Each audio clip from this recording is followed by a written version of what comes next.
As Columbia Public Schools continues its investigation, we are getting a first-hand look outside the locker room that Battle High School's football team used in Jackson, Missouri. Yeah, Joey, it's been nearly 2 weeks since the football game after which Battle's coach said their locker room was vandalized. Not only that, but claims individuals from Jackson used racial slurs at Columbia fans and players. We do have team coverage tonight with ABC 17's Lucas Geisler checking in with the Columbia School District about its investigation. Our coverage begins with ABC 17's Joe McLean, who joins us now live in studio. Joe, you traveled to Jackson this week and looked through hours of that security footage.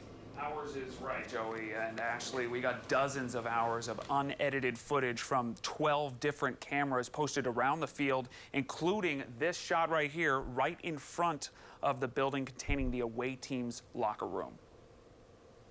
The allegations arose on social media, and Jackson R2 Superintendent John Link later confirmed that the locker room used by Battle High School's football team was trashed.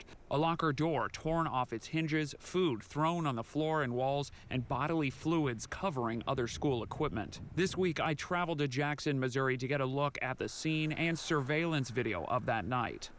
This door behind me right there in the corner, that's the entrance to the locker room that Battle High School was using that night, the one that got vandalized. I wasn't granted access to it because it is a school day, but the superintendent tells me that footage shot by this camera right here mounted on the wall is pointing right at the entrance. He says that clearly shows that no one from Jackson High School entered or exited that locker room during the game. Here's what the footage shows. After Battle players left the locker room and headed to the field to play the game, 2 people went through this door. This person in a gray shirt and this person in a red shirt. The team returns at halftime and then leaves again for the second half. And a few minutes later, the same person with a red shirt enters and exits. He comes back at 9:17 p.m. with 2 others that appear to be adults.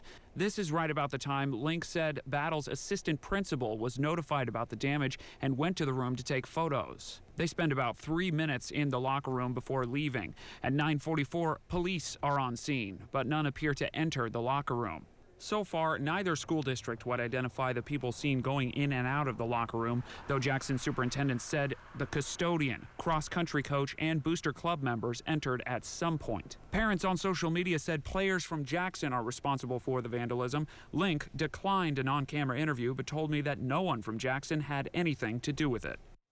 Again, the superintendent said that door that we were showing you is the only way in or out of the locker room that night. We did not have access to the building, though, so we couldn't verify that. The superintendent also said his district didn't take any photos from inside that vandalized locker room, but that CPS did. Joey and Ashley. All right, Joe, thanks. And Columbia Public School says it's still investigating the situation on its own. ABC 17's Lucas Geisler joins us live at the CPS administration building. Lucas, the district wouldn't talk yet about the parts of the video we just showed. Joey and Ashley, I offered to show CPS spokeswoman Michelle Baumstark that video that any CPS officials may have investigated that night. She says the district has requested the video, but she hasn't seen it yet, and so she said she wouldn't comment. I also spoke with the group that oversees high school athletics about what it's done so far. The Missouri State High School Activities Association says it's helping make sure both schools stay in communication. MSHSAA spokesperson Jason West says the organization can take action if school staff broke any of their rules. If there was some sort of violation that was in the stands and the school allowed it to happen or knew that it was going to happen, something like that caused the violation, then there might be something the board would take action on. West says the game's referees first notified them of social media posts claiming racist behavior among fans. The refs, West says, reported some on-field trash talk, but no racist language. He says MSHSAA has also reminded them of their expectations as game hosts and visitors. We expect there to be plenty of supervision over student sections and things like that to make sure that everyone is in a safe environment. Visiting teams are also expected to have administrators there to supervise their fans. West says neither school has filed any special reports with it. Now, I've requested records from CPS to know what exactly its investigation has involved so far. That includes if CPS took any pictures inside of that locker room. Again, that video you saw of some people going in and out, I've requested to see if CPS took any pictures. Joey and Ashley. Lucas, thank you. And Joe, there was also a report that a Battle cheerleader was slapped on her rear end. What's the latest on that allegation? Well, Joey, that is a serious allegation, but as far as we know right now, we don't know what evidence may have been collected by CPS or Jackson as far as any reports. So as far as we know right now, that's just an allegation right now, but something like that could carry serious criminal charges if there is evidence of it. I talked to Jackson Police again yesterday. They tell me they haven't taken any reports and are performing no investigations related to that night, guys. And then, Lucas, Columbia Public Schools hasn't said who it's even spoken with for its investigation.